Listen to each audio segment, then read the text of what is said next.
Il y avait un chien qui traversait et j'avais couru après la bagnole. Ma mère était devenue dingue.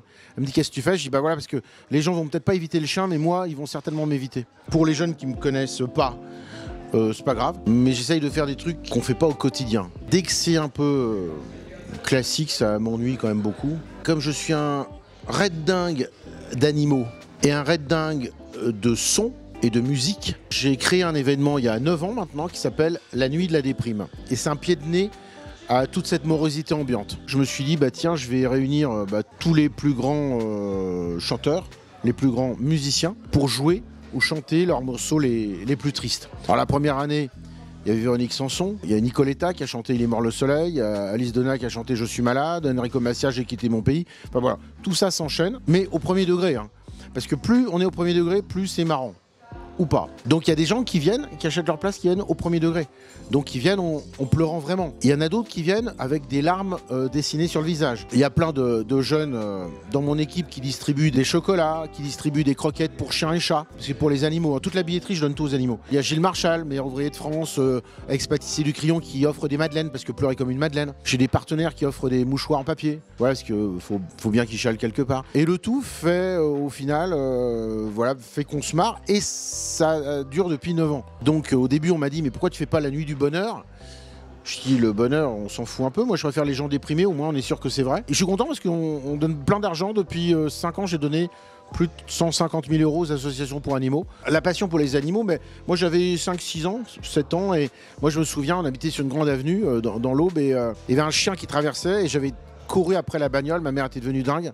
Elle me dit: qu'est-ce que tu fais? Je dis: bah voilà, parce que les gens vont peut-être pas éviter le chien, mais moi, ils vont certainement m'éviter. Et voilà, c'était le premier chien que je sauvais, quoi. Moi, ma seule région, c'est le respect de la vie. Il y a une vingtaine d'années, on a organisé un match de foot, on a créé un orphelinat à Madagascar. C'est pas des animaux, mais c'est la vie, quoi. C'est la moindre des choses, quoi. Parce que tout ça, c'est normal. Enfin, on devrait pas se mobiliser. Les restos du cœur devraient pas exister pour de vrai. C'est pas normal ce qui se passe. Et c'est pas normal que ce soit les artistes qui se bougent pour faire en sorte que les gens puissent manger à leur faim et puis dignement vivre. C'est pas normal, quoi. Moi, tant que je serai en vie, je ferai au mieux pour aider, quoi. J'avais 2 chats et ils ont fait des petits.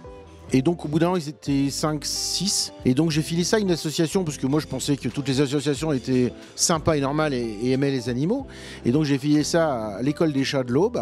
Et au lieu de me rendre 6 chats, ils m'en ont rendu 5. Et j'ai dit: mais le mâle, il est où? Il me dit: oh, on l'a euthanasié, c'est pas grave, il avait le sida du chat.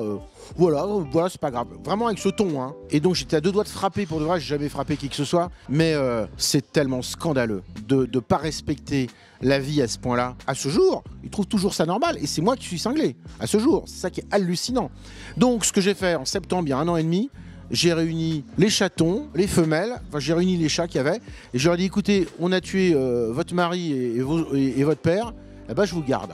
Et donc j'ai gardé ces chats. Donc ça faisait 6 chats ou 5 chats, enfin un truc comme ça. Et entre-temps, l'été dernier, il y a une voisine qui a déménagé, qui s'est barrée, qui a laissé 3 chats de plaine et 2 ou 3 chats. Et donc cet été, je me suis retrouvé avec 37 chats. J'ai fait venir une fille qui m'a présenté l'Arche des associations, qui s'appelle Virginie Ego, qui est une nana extraordinaire et qui m'a aidé à attraper les chats, enfin qui a attrapé les chats, parce que moi j'ai pas ce talent. On a placé les chats qu'il fallait placer, et les autres, je les ai gardés.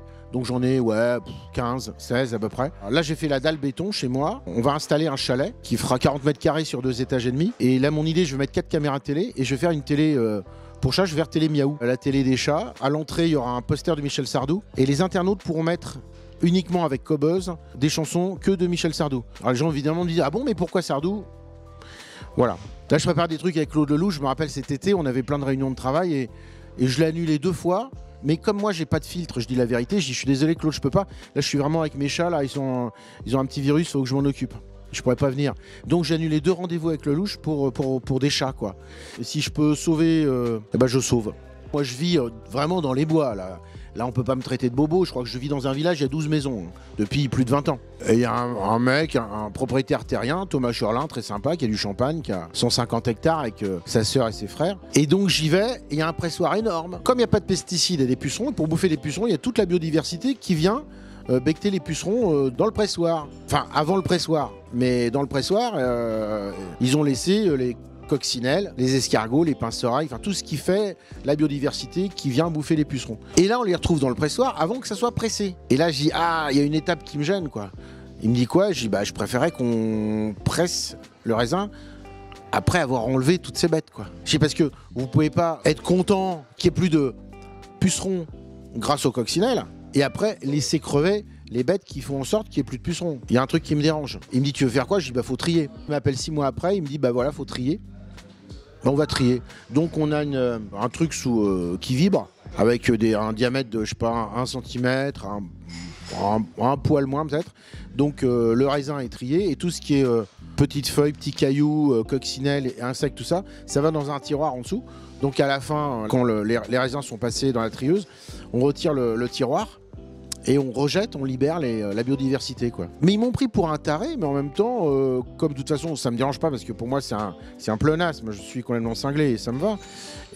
Mais le truc, c'est que on a sorti le premier champagne vegan au monde avec Thomas Cherlin, parce que le filtrage aussi peut être fait à base de gélatine de porc, de sang de bœuf, de colle de poisson, de blanc d'œuf, enfin, tout ce qui est intrant animal. Et nous, on filtre aux petits pois, mais on peut filtrer aussi aux algues. C'est gélatineux, donc le filtrage, c'est pour donner une jolie couleur au liquide. Et le tout fait que tri et filtrage, bah, on a créé le premier champagne vegan de fait. Et ce qui était rigolo, c'est que 1 an après la sortie, j'ai fait un salon du vin. Moi, j'y suis allé en déconnant, quoi, parce que les mecs, c'est très très sérieux, on déconne pas du tout avec ça. Je respecte et on déconne pas, ok. Et on m'a interviewé 1 fois, 2 fois, 3 fois, 8 fois. À un moment donné, je dis au gars, mais vous êtes qui, vous, par exemple?